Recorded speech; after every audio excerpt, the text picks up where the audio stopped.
we believe in 3 years, 90% of apps will be dead.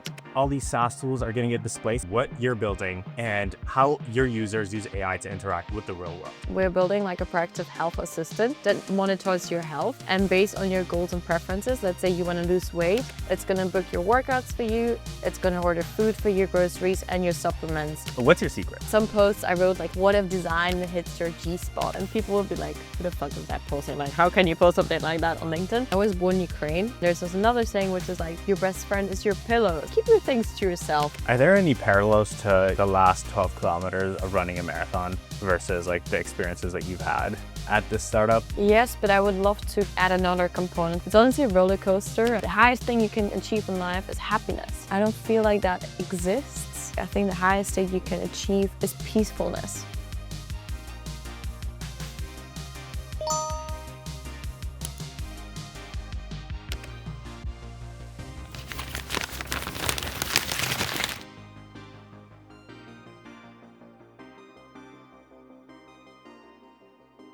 Karina, welcome to No Fixed Route. Thank you. I'm very excited to be here, riding a Sux for the first time. Yes, almost always, it's the first time for our guests. You're building in the wellness space, and AI and wellness, at least, in my head, it doesn't really connect. I listened to the DoorDash founder today where he was like, yes, all these SaaS tools are going to get displaced, but anything that touches the real world, which I think wellness definitely touches the real world, is protected by AI, and it's harder to disrupt with AI tools. But you guys are doing exactly that.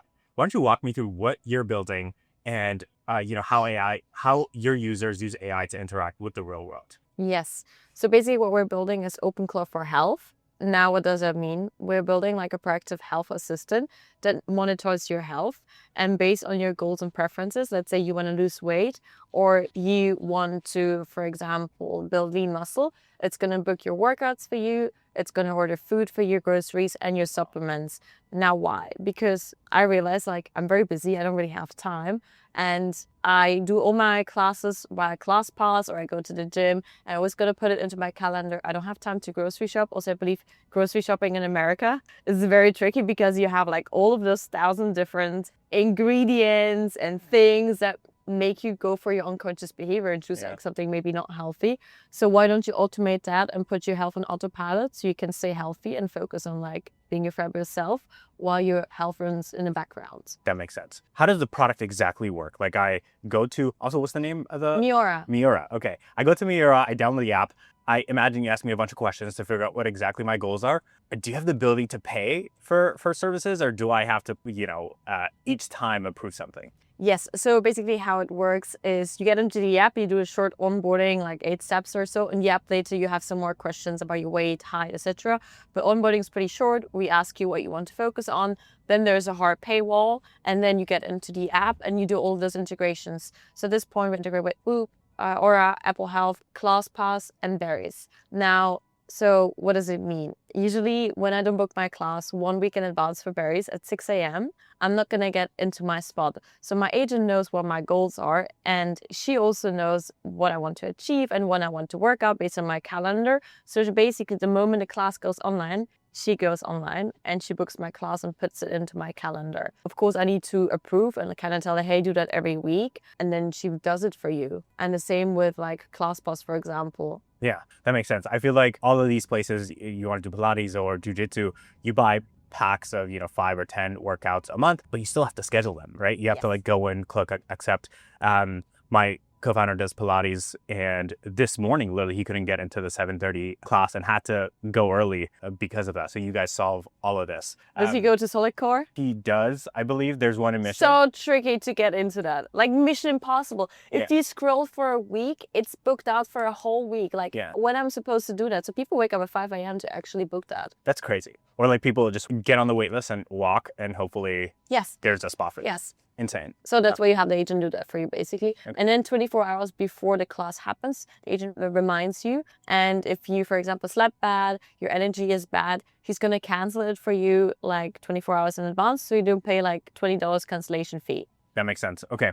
So the problems that I'm hearing are people are busy, right? We're founders. We don't want to freaking like chase after things. 2, there's too much confusion when you're like going to the grocery store. Might as well just have an assistant kind of do all of this for you.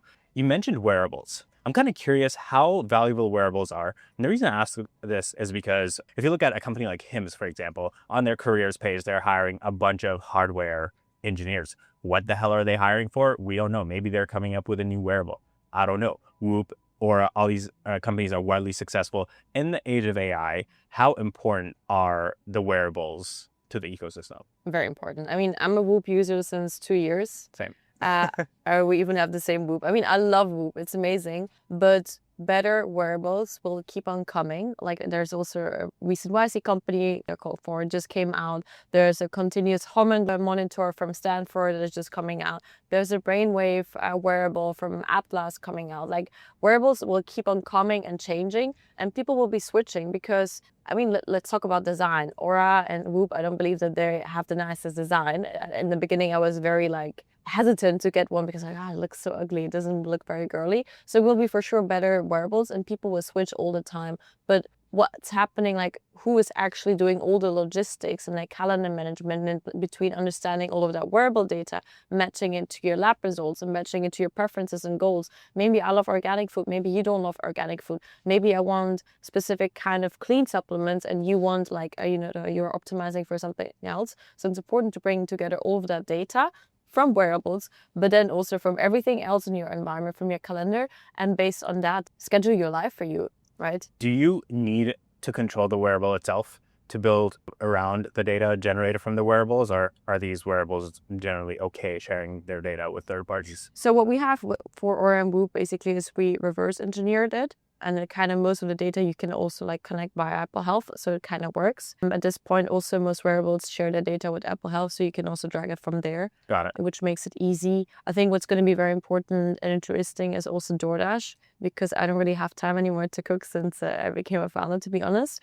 And I also don't want to scroll through DoorDash. In the end, I don't care what I eat. I want to hit my proteins. I want to have variety when it comes to vegetables and stuff. I don't want to be scrolling for 10 minutes checking, is that enough protein?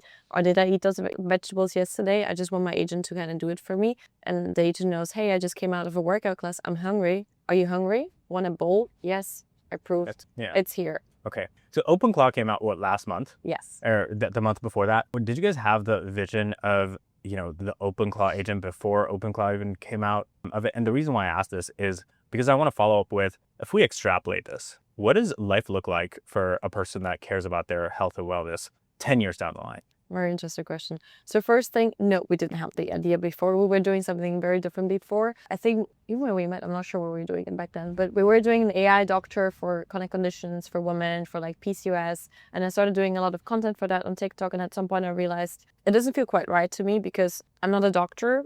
I spoke to probably 50 women who have PCOS, and I figure out what are the patterns and what they need to change in order to kind of fix things. But then we went, we did this accelerator called Founders Inc. It was a 5 weeks program, and week 2, OpenClaw came out. There was also ChatGPT happening. So many things were changing, and I was we can't be doing this anymore.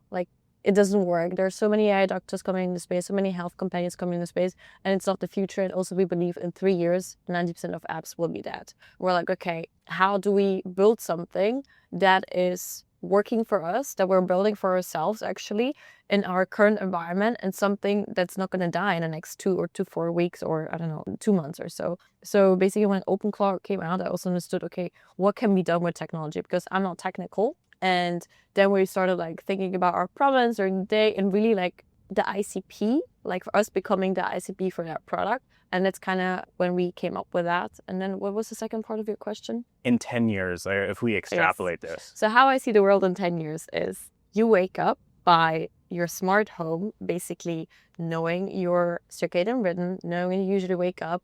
You'll hear a beautiful sound somewhere. Your curtains will open. The light will change. You will go brush your teeth. And actually, I spoke to a guy this morning who was speaking about smart toothbrushes. They get your microbiome in your mouth, basically. Also, you'll probably go to the toilet. You will have a smart device in the toilet. And then the toilet will understand how your poop and fluids are doing, basically. Yeah. Then you'll head to the kitchen, to the fridge. And actually, he said that basically when you open the fridge will kind of probably do your food already for you, and it will know based on actually what has been on your toilet, what do you need, what kind of nutrients you need today. The same thing when you're, for example, running late for your workouts. You have a workout at 6 a.m. and you need 10 minutes to get there, but it won't be enough for the bike. So your agent orders an Uber or Waymo for you, or Zeus. And then you basically go to that workout. After the workout, agent knows you usually eat breakfast. Breakfast is ordered for you or made for you already. And in the evening, when you're coming home, your lights will dim. Like, your phone will adjust, the lights in your house will adjust, like it's sleep time. And I feel like it sounds a bit scary, but I feel like humans will be very optimized. Let's say, I think it's not great to say that, but like humans will function a bit like roboters, because what differentiates us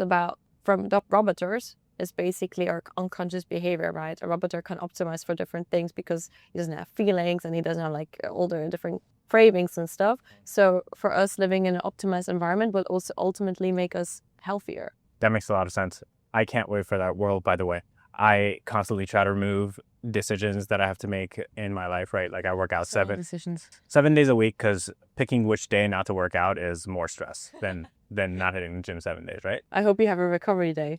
I don't. Well, I go to the gym and then I do yoga, or I maybe walk on the treadmill. We'll call it recovery, but that's generally how we do it. Where does Miura fit in this future? What are you doing, and what are other companies doing? We want to be the middle point between everything. So let's say the operating system that helps you run your daily life. You can have all these different components from, you could do diagnostics with Superpower, Functional Health, Lucy's, Meter Health, whatever there is. You can have different kind of wearables. You can choose different kind of supplements. You can choose different kind of sports studios, and you will be obviously changing, but managing all of that health information, even remembering like, when do you actually need to go to the dentist? When's the last time you've been to the dentist? Like, how often do you need to go and do a checkup? The same like for your hormones as a woman. Like, who's reminding you of all of the things? And I had a chat today actually about how is that for families? Because families, I mean, imagine if you have kids. So you're a founder and you have kids. You have to manage a little being's health life and life in general. So who's helping you on a daily basis to schedule that and plan everything? It's a lot of like planning. Like sometimes you might end up with an empty fridge at home, and like who's on the groceries? Like who knows what's happening in the fridge, and you gotta cook like breakfast and like lunch for them.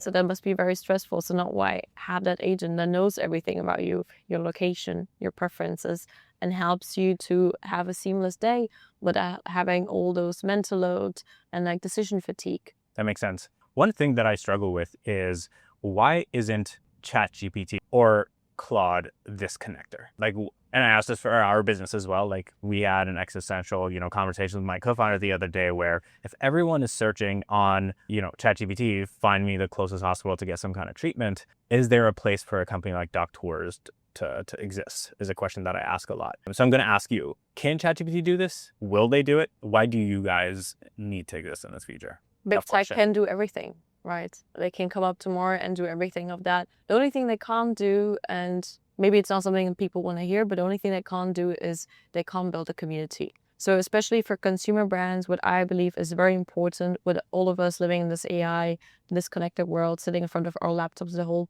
day, the important thing that brings people together, also when people are, 1st of January, so many people stop drinking alcohol and do it like usually in like groups, or people stop drinking coffee in groups. Like big tech can build a community. And in the end, community is the most important thing next to health that keeps you like being yourself and keeps you like driving. So I believe that is an important part for consumer. That makes sense. And I also think like these, what we came out of it was a lot of these models are going to focus specifically on the AI itself, like doing research, figuring out how to make the agent function. But the application layer is going to be built by people that care most about that specific problem. OpenAI isn't going to care about whether you're doing your workout or bears the next morning, but you guys are going to care a lot for it, which means closer to the customer, you understand their problems more, you're going to solve it better. Makes a lot of sense to me. Let's talk about go-to-market. We're in San Francisco. San Francisco is not a consumer city. It just isn't. There's a lot of B2B. Really?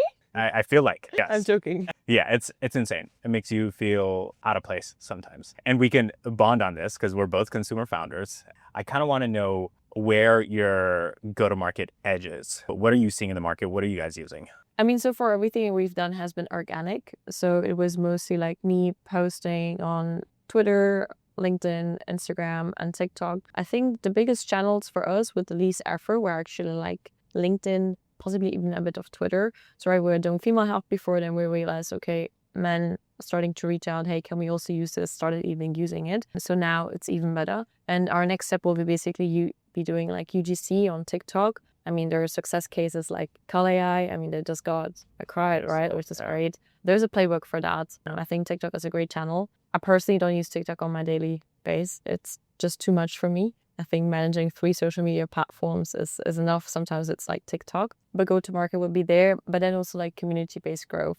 I mean, the first time when I arrived in SF, it was September. I knew exactly 2 people in the city, 2 people who studied with me that I got introduced to another guy. And now, like a few months later, I feel like I actually found community. I organize host dinners on like a bi-weekly base. I think that's something I really enjoy, like I'm good at. So community like growth is usually very slow, but I think it's the most sticky one.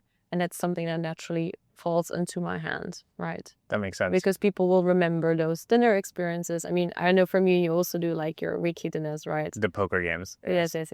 Yeah, we do that. I want to dive deeper into this organic thing. I want to dive deeper into how you're doing organic. If you were to give advice to a founder that does zero organic, what would you tell them? It's funny. I got asked about that for LinkedIn and Twitter, and it's not like I don't have like a crazy reach or anything, but I get a few thousand impressions. Crazy, by the way. Like each post that you come up with, I feel like has hundreds and hundreds of likes and comments, right? Yes. Okay. What's your secret? What are you doing? I was so scared when I initially started posting on LinkedIn last year. It was like, I think in summer, I was like, shit, what am I gonna, it's like I started like analyzing other people's posts, like what do they post, what can you post on LinkedIn, because I was like this Instagram girly, like how do I bring an Instagram girly to LinkedIn? Usually you post like job updates, right? Nothing else. Yeah. But what I figured is you need to have a really good hook. And I mean, everyone kind of knows that, but you need to have a really good spicy hook. So I mean, some posts I wrote like something like, what if design hits your G-spot or something like that, or like, you know, like spicy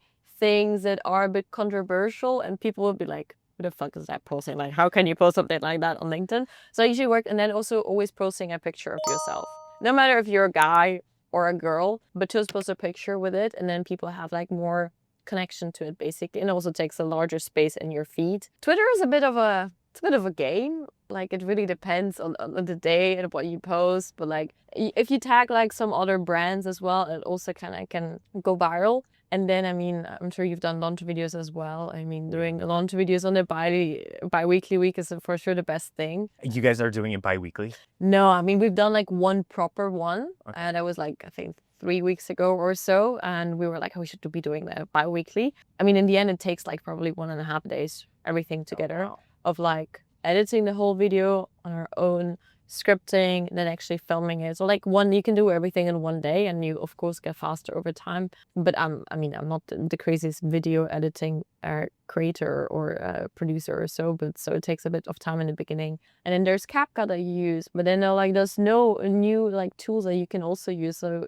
you gotta pick your game. Did you care about what people on LinkedIn would say when you posted, like in the very first, or were you just like, fuck it, I don't care, we're just gonna go crazy and say G-spot? Of course. I mean, in the beginning, I was like, oh shit, I gotta share what I think actually. Also, I mean, I was born in Ukraine, so I lived there for 5 years of my life only, but there's a saying in Ukraine, which is basically, you shouldn't bring out the trash of home, which is, you shouldn't share too much about yourself with other people. Like, and there's also another saying, which is like, your best friend is your pillow. So, you know, like, keep your things to yourself and things. So for me, like, starting to use my voice and like texting or even speaking into the camera in the beginning was super scary. And I was like, what will people think? But after some point, like, I received so many positive messages actually of people who maybe are a bit younger, or like, I don't know, or just trying to start out, and they were like, hey, this really resonated with me. You inspired me to do this. You inspired me to quit my job, whatever it is. So that was so much confirmation for me that I felt kind of reassured as well to keep on doing that. But I mean, when we posted our launch video, when I finally edited it and I saw it, I'm like, because I was being completely sarcastic, right? I'm not like this arrogant bitch who's like, ah, blah, blah. Yeah. But my friends obviously know that, but people who don't know me will just think that I'm actually that person. And I'm not an actress, that people will actually know that, you know, I played well enough that it's clearly sarcastic. So when I posted it, I was like, shit, here goes nothing. Yeah, you just like turn notifications off and you just pray for the best. Exactly. Awesome. The crazy thing about writing in Zoox is you kind of feel like a celebrity. People wave, people take pictures at you. But yeah, we're about to stop. We'll get off, call. That's probably going to be the same car, and then go back. How are we feeling so far? We're alive. We're good. I'm having a great time. I feel like Yeah. I'm learning a lot. So you came to San Francisco in September. Yes. How's it been so far? Honestly, I'm loving the city. I think the energy, the people, the nature, the vibe in general is amazing. I remember when I came here for the first time in September, I was working, like I was in FIDA. I can't say that as well. I can't say working. No one's gonna.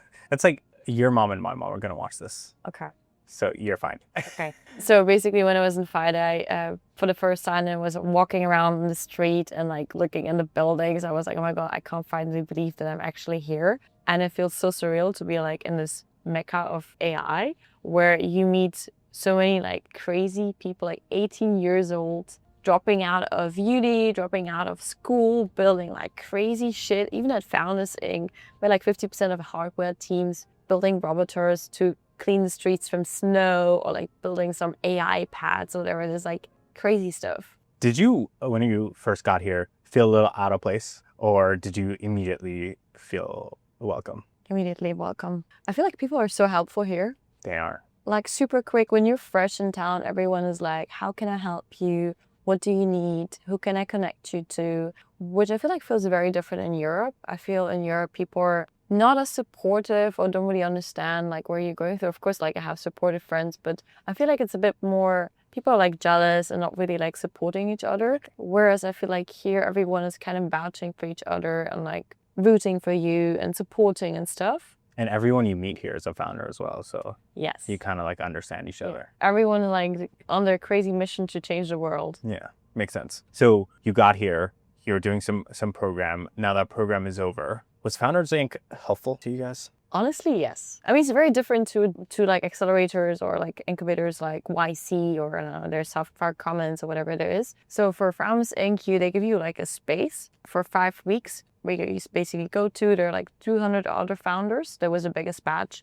So you have the space. They provide lunch for you every day, and you have like office hours sometimes and some talks or so. But you connect really with like 200 other people who are building something. People from Asia, people from Africa, people from the US, people from Europe, like all different things, different industry. Like I never had anyone next to me work on like AI pets or like on some roboters. Like I never thought, I never even thought I would end up in tech or so. And then you have those crazy people building like roboters, or like what the fuck is happening here? So, and then other people are like in different stages, right? Some have like sold and built different consumer apps already. Some are just coming with an idea and are looking for a co-founder. So you see like all those different stages, and it's very motivational and like flourishing. And I feel like also the people at Founders Inc., the people who are running it, are honestly like really nice people. That makes sense. I've had like amazing experiences with them, so I'm very positive. And is the culture very much like we're grinding 24/7, or do you get to have like your own routines?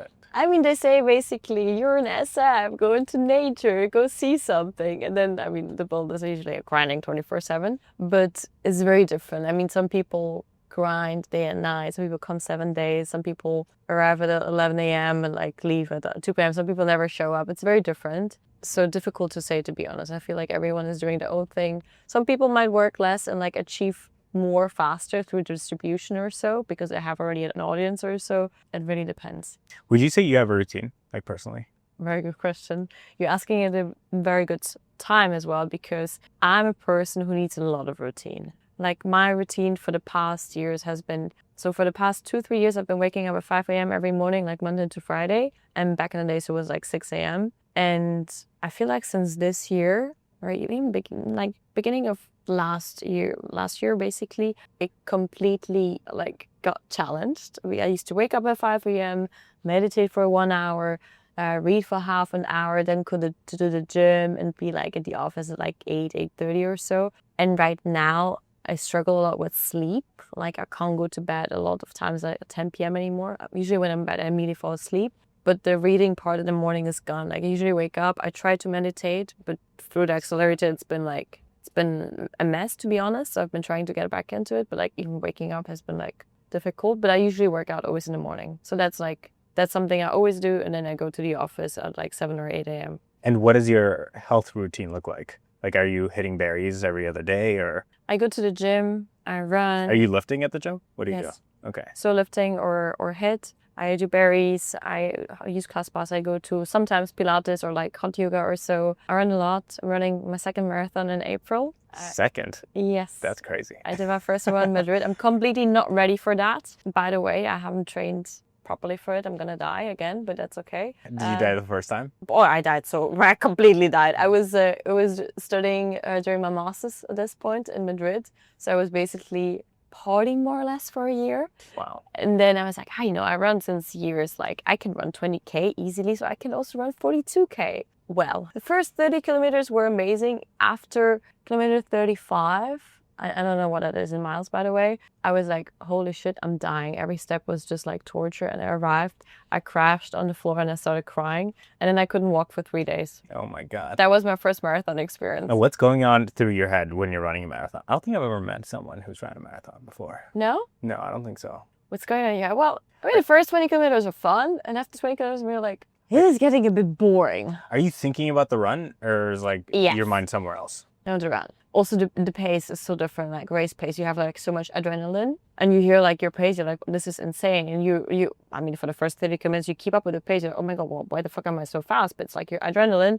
And then basically at some point it becomes a bit boring. And also Madrid was a bit like hilly. So you're like, oh my God, what is happening? Are there any parallels to, the last 12 kilometers of running a marathon versus like the experiences that you've had at this startup? Like maybe you haven't done it long enough to get to that, last 12 kilometer of startups, but are there can you learn anything? Can you apply anything here? Yes, but I would love to add another component to that equation. I'm not sure if you're familiar with Vipassana. What's that? It's like silent meditation, not retreat, but course for 10 days where you meditate for like 12, 13 hours a day. You wake up 4 a.m. You don't have any eye contact. You don't speak. You eat like only lunch, basically, sometimes breakfast, whatever it is. And you have like those meditation seatings. And basically it's a complete roller coaster. You don't have any distraction in your life. You don't have your phone. You can't read. And you go through up and downs. And when I first ran a marathon, my ex-boyfriend went to do the first full-on 10 days Vipassana before me. I did like smaller ones, 3.5 days. And I was like, is it like running a marathon? And he goes like, it's like running a marathon every day. So I feel like running a marathon is something that you kind of know is soon over, right? It's like 4 hours or so, depending on your pace. But then a Vipassana is something that you do for 10 days and you need to always balance yourself. And during the Vipassana, 1 hour can be amazing. You're like, oh my God, I'm in this amazing state and like I'm chill. And the next hour you are about to kill someone because you can't understand why everyone's sitting still and you like have so much pain and stuff. And you really learn to be patient and have endurance. So I feel like entrepreneurial journey can switch from 1 hour to the other, right? I'm not sure how it is for you. There are good days, there are bad days, and there are just some like days. But it can also be just like there's some user hits you or something happens and then your emotional state completely changes. So I feel like I can more tie it to Vipassana, to be honest, which is a long endurance run. I have never heard this before, and it's probably something that I should do. Naively, I feel like I can sit down for 10 days, do nothing. But you'll see. Sure. I've done it twice. You've done it twice. Okay. I did 2 times 10 days. And the second time I was like, why was I so insane to do this shit again? Can you walk me through like what are the stages of it? What happens day 1, day 3, day 5? So I set my first one, the 3.5 days one, when I was 19. I was like very interested in Buddhism and like and monks and like why they're so patient and they can regulate their emotions and they have so much peace in them and they're happy and like what's the key of becoming happy and like fulfilled in your life? What's the purpose of life? Read a book about Robin Sharma, the monk who sold his Ferrari. I'm very interested. Said my first one, 3.5 days, realized it's fucking tough. And then I've at some point heard about like 10 days one and I was like, oh my God, I'm not ready to go. Because you go back into your childhood. You're still like cleaning up shit. You see things you've like been avoiding your whole life, depending on where you're focusing on right now. Then I did a 3.5 days one in Australia. And then my first one, the 10 days one I did in Berlin. And not in Berlin, like 3 hours from Berlin, which is like, I forgot the name, but it's called Dhamma, whatever. And the first day is like insane because you wake up at 4 a.m., you have a first seating for like 1.5 hours. At 4:30 it starts. Then you have breakfast, like 1 hour break. Then you have like a 3 hour seating. Then you have lunch. Then you have the afternoon block of 4 hours, which kills you every time. And sometimes in the morning you might feel like dying and like you're so tired or whatever. And then there's 4 hours coming in the afternoon, and then you have a short break where I usually used to shower, because that was like my highlight of the day, to have a warm shower during like a cold day. And then when there was a disco shower, so very fancy, never mind. And then you have another 2 hours seating, and then you're so dead and you fall asleep. So when you say seating, these are organized like classroom type of? Yeah, it's like two. So in the one where I went, it was like 200 people, men and women split, so not together basically. And you're not watching anyone in the eyes. So, sometimes you're going through doors, and in the beginning people are so nice, like opening doors for you. And at some point, everyone's just staring at the floor, focused on their own thing. And like you see like how tired people become. In my first seating, people were crying around me the whole time. You go through pain because you're sitting the whole day, and like your subconscious comes up. So it's honestly a roller coaster, and I felt like the second time it's going to get easier. I was so wrong to think that. My first day, during my second seating, my body remembered the first seating, and it just collapsed. I was in fever with bed, and I was like, shit, I'm going home. What am I doing here? I just came back from Brazil, and I was crazy enough to do this. And then I slept like 12 hours, which you're usually not allowed to do during a Vipassana, but then I recovered and went back to it, and it didn't get easier, to be honest. But that was the start of my entrepreneurial journey. Why do people do this? Is it like a challenge, kind of like running a marathon, or are you trying to find something? There's no better way of getting to know yourself than sitting with your own body, thoughts, and consciousness, and seeing all of your good sides, but also seeing all of your darkest sides that you have like put under a carpet and stashed it away like very far away. And I feel like this is the best way of becoming your most authentic self, but then also really like managing your emotions. Like, right, we have so many emotions, like people hurt us, we hurt people. If you don't meditate, or if I don't meditate, I'm less conscious of like what I'm saying,